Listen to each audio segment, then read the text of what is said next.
রাত্রে অনেকটা সময় চিন্তা করতে করতে চলে যাই যে সকালে আমি কি নাস্তা করব। আগে বেশিরভাগ সময়ই আমার এটা হতো, তবে এখন আর ওই চিন্তাটাই করি না। যা করব সকাল উঠেই করব। সকাল উঠে করলে দেখা যায় যে তখন হুটহাট করে কিছু মাথায় চলেই আসে।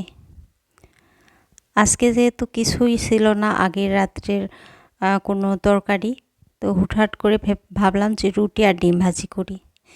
যে ভাবা সে কাজ। এই তো রুটি আমি করে নিচ্ছি আর ডিমটাও আমি মেখে নিয়েছিলাম ওই পাশে। আসসালামু আলাইকুম, কেমন আছেন সবাই? আশা করছি যে যেখানে আছেন ভালো আছেন।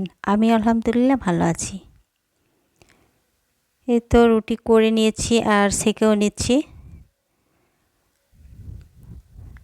আমার ভিডিওগুলো যদি আপনাদের কাছে ভালো লাগে তবে আমার পেজটিতে লাইক ফলো দিবেন আর চ্যানেলে নতুন হয়ে থাকলে চ্যানেলটি সাবস্ক্রাইব করে নেবেন।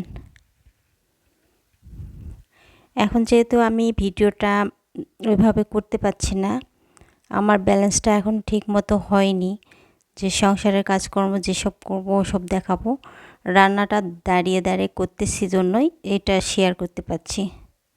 যাই হোক, যখন সুস্থ হব আবার আপনাদের মাঝে আগের মতো করে ভিডিও শেয়ার করব। এই তো আমার কথা বলতে বলতে এদিকে রুটি সেকাও হয়ে গেছে আর ডিম ভাজিটাও হয়ে গেছে। এখন আমি সকালের নাস্তাটা করে নিব। আর সকালবেলায় আমার খুব তাড়াহুড়া হয়ে যায়। এই তো, সবাই ভালো থাকবেন, সুস্থ থাকবেন। আল্লাহ হাফেজ, আসসালামু আলাইকুম।